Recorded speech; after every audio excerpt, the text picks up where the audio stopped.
Hello, Barendipitous here with another video for the board game shelf, and this time we've got Tellstones. So, if you know me as the Brawlhalla lore master, you know that I love, video game lore in general, especially when it's used very well. And this is actually so Tellstones King's Gambit. This is actually a game that is canon to the League of Legends world, the world, Runeterra, basically. That's the main reason why I got this, because not only did it seem like a very simple and straight and like a very simple and cool game, but also the way it's packaged looked really good. And this is basically a piece of the actual League of Legends fictional world. Those are some of my favorite gaming products, really, like things from a fictional world into like a physical product like this, which is really cool. So apparently Tellstones apparently in League of Legends lore is a game that is very popular throughout all of Runeterra, but there's different regions in Runeterra, right? And each region kind of plays Tellstones slightly differently. This in particular is a Demacian set of Tellstones. So, but yeah, there's also a couple of, there's some a lore there's some lore piece there's some lore things in here along with the rules. Really cool. Like the way this is packaged and everything is really neat. And I do love the style of Demacia, even though there are some very Demacia is a very can be a very polarizing place, even within its own world. And then kind of cheat sheets and like what you can do.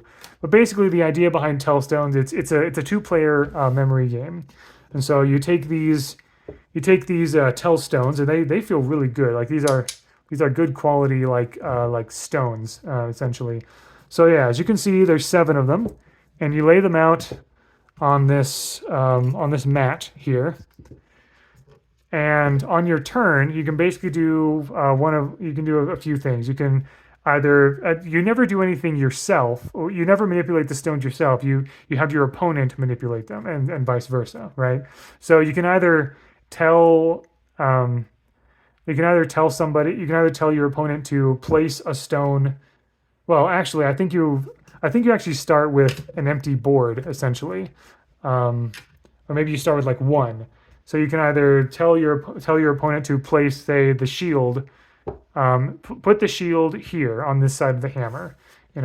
Put the scales between the shield and the hammer, right?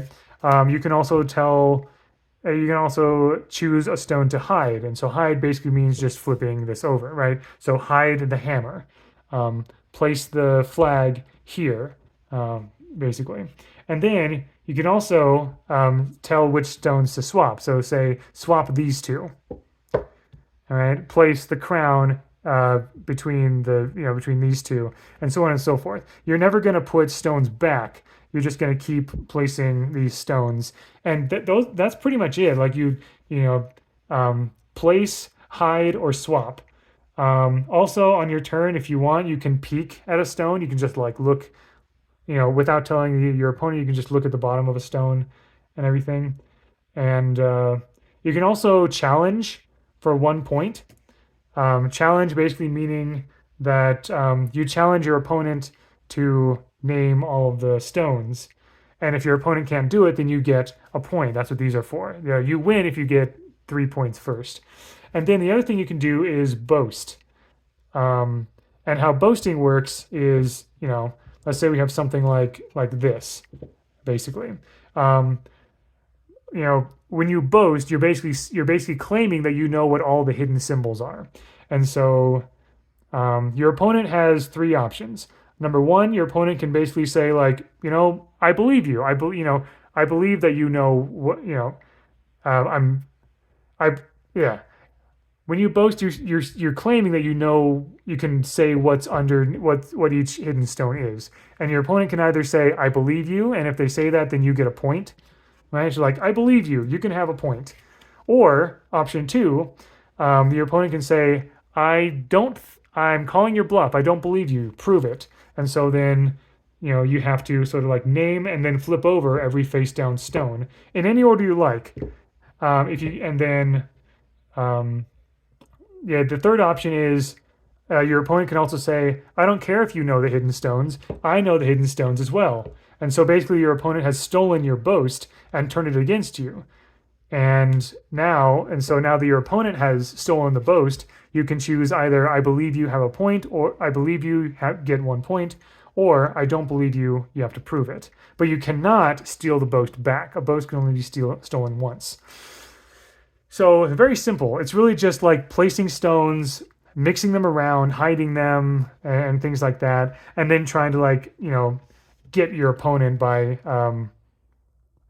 trying to score points on each other and things like that. And again, the first person to score 3 points wins. So honestly, I know it took me a few minutes to explain that, but it's, I mean, pretty straightforward, honestly, and also very fast.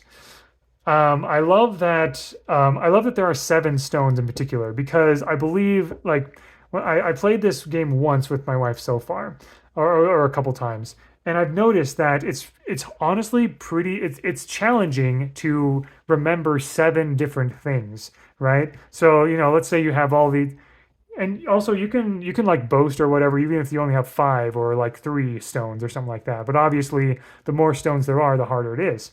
Let's say we have something like this, right? Um, and then things have been swapped around, and yeah, so we have this configuration right here, and so how are you able to remember where all the symbols are and everything, especially if it's like this, right? Can you remember where everything is? It gets harder and harder as you go along, and it actually the human brain does struggle with remembering 7 things in a very short time period or something. So there's some very clever and very um, I think you might call this very elegant or efficient game design. You can do a lot. You can make really high stakes games, or get really invested in a game that's very short, honestly. And also within the fiction of within the game world, Tellstones is often used to kind of handle arguments and so forth. Instead of fighting each other, you can just play Tellstones to settle a score, settle an argument, or something like that. One thing I would love to see is different versions of Tellstones. I'd love to see the Piltover or Zon version of Tellstones, or the what are other sections? The Noxian version of Tellstones, or the Ionian version of Tellstones. When it comes to League of Legends lore, I am aware of I've seen Arcane. I've watched a few Necrit videos by Necrit, and I've also played a decent amount of Legend of Runeterra. So I am generally familiar with League of Legends, the lore of Runeterra, and I think it's amazing. They've crafted a really fantastic and very nuanced and complex world, which I love, and I love having a piece of it, like this Demacian version of Tellstones. So even though I'm not super hardcore dedicated to League of Legends or Riot or any Riot game or League of Legends lore, I very much appreciate it.